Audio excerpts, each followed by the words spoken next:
tất cả các bạn, chào mừng các bạn đã đến với kênh YouTube của mình Crochet by Trang My. Và trong cái video ngày hôm nay thì mình sẽ dẫn các bạn cách móc một chiếc nơ tròn tròn xinh xinh như thế này nhá.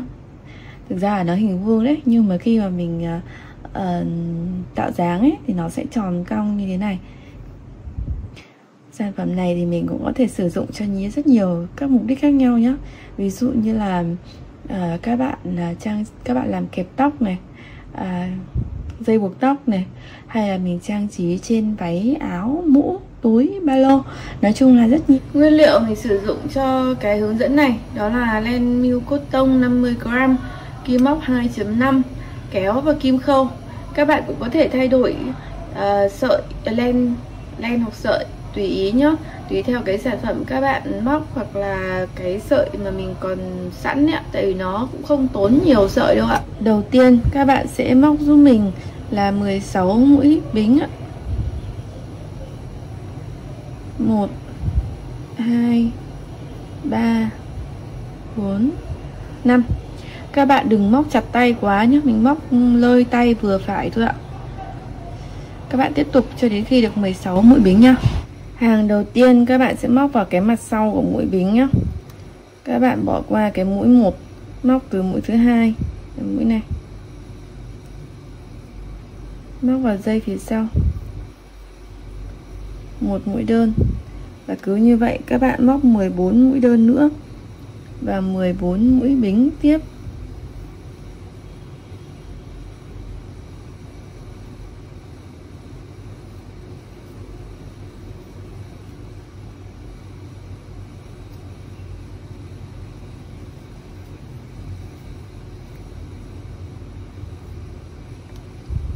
Cứ như vậy các bạn lặp lại cho đến hết hàng ạ.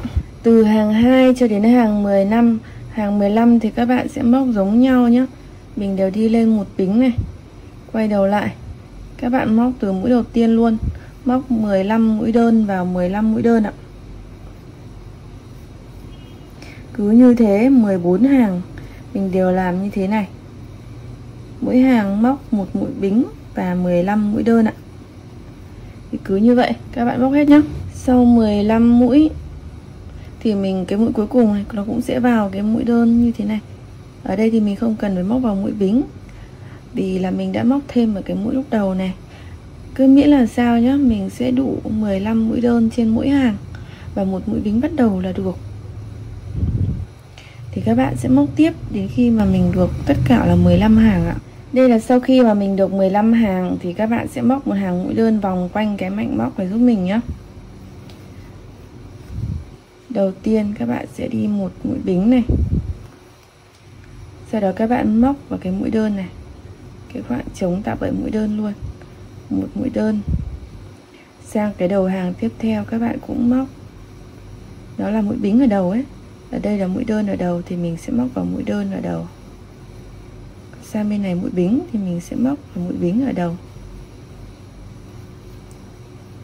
Cứ như vậy các bạn sẽ móc đến cái góc phía bên này nhé.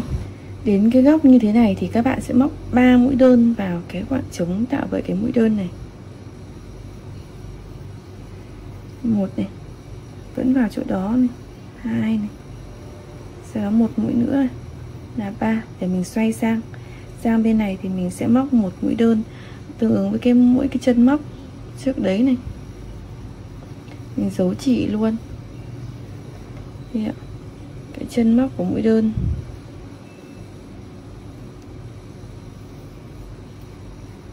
Thì mình sẽ cứ móc một mũi tương ứng với một mũi thôi.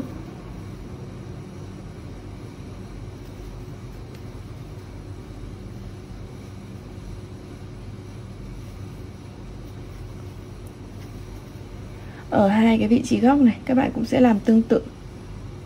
Và cái trên cạnh thì sẽ móc giống rồi. Ở đây thì là cứ một mũi tương ứng một hàng, còn ở cái phía đầu này thì hai đầu này sẽ là một mũi tương ứng với một mũi. Đến cuối cùng thì mình sẽ nối luôn một mũi trượt này, sau mũi đơn vào mũi đơn cuối cùng này thì mình sẽ móc một mũi trượt vào cái mũi đơn đầu tiên ấy khi mà mình bắt đầu bo. Là xong cái hàng bo viền như thế này. Hàng tiếp theo các bạn sẽ móc một cái hàng đường, gọi là đường gì nhỉ, đường ren, một mũi bính này, sau đó một đơn vào tại cái mũi đơn đầu tiên đó, 3 mũi bính á, mình cách ra một mũi đơn, móc vào chân tiếp theo một mũi đơn, 3 mũi bính, cách một móc một đơn, 3 mũi bính, cách một móc một đơn. Cứ như vậy các bạn sẽ lặp lại cho đến hết hàng, bất kể cả vị trí góc như mình cũng vẫn móc như vậy nhá. Đến cuối hàng mình sẽ nối một trượt vào cái mũi đơn đầu tiên để kết thúc hàng này. Các bạn sẽ cắt và giấu chỉ thừa đi nhá. Mình sẽ giấu cái đầu chỉ thừa này đi.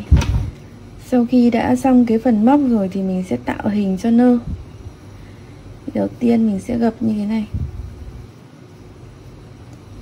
Sau đó các bạn sẽ căn nhé, để mình gập lên như thế này.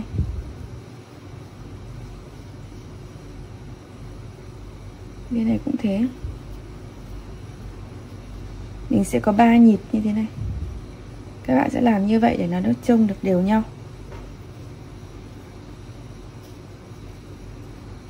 Sau khi đã đều nhau rồi, và các bạn phải giữ vào cái vị trí chính giữa của cái nơ nhé. Mình có thể gập đôi để đánh dấu. Sau đó thì sử dụng một cái kim mình đã luồn sẵn dây và luồn đi qua các vị trí, các cái nhịp như thế này. Mục đích là để mình cố định, nó sẽ không bị xô.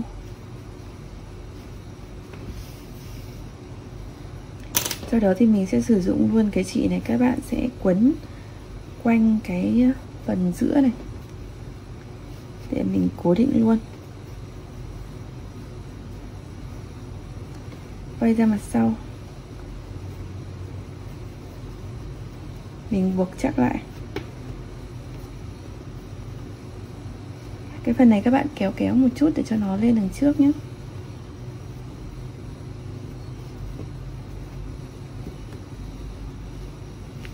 Sau đó thì thắt chắc lại và cắt bớt đi.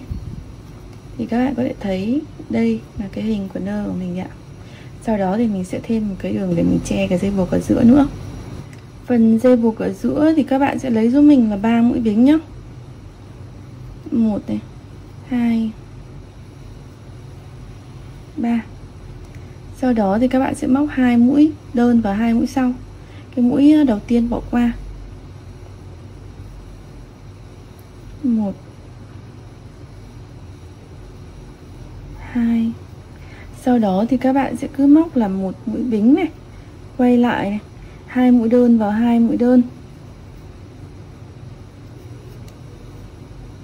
1 bính, quay lại 2 mũi đơn vào 2 mũi đơn. Các bạn cứ lặp lại như vậy cho đến khi nào cái phần móc của mình nó đủ chiều dài để vòng quanh một vòng quanh cái vị trí này nhá, quanh cái chỗ buộc thắt nơ này. Mình sẽ móc 12 hàng và để cái chỉ thừa dài như thế này để mình dùng nó để khâu luôn. Thì các bạn có thể nhìn nhá.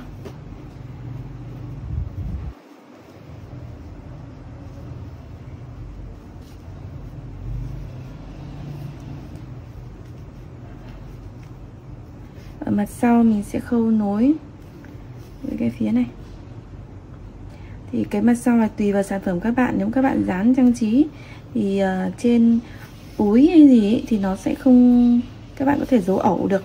Còn nếu mà các bạn làm để làm dây buộc tóc chẳng hạn thì nó sẽ hở nhiều ấy, thì mình bắt buộc là mình sẽ phải giấu cẩn thận một chút nhé,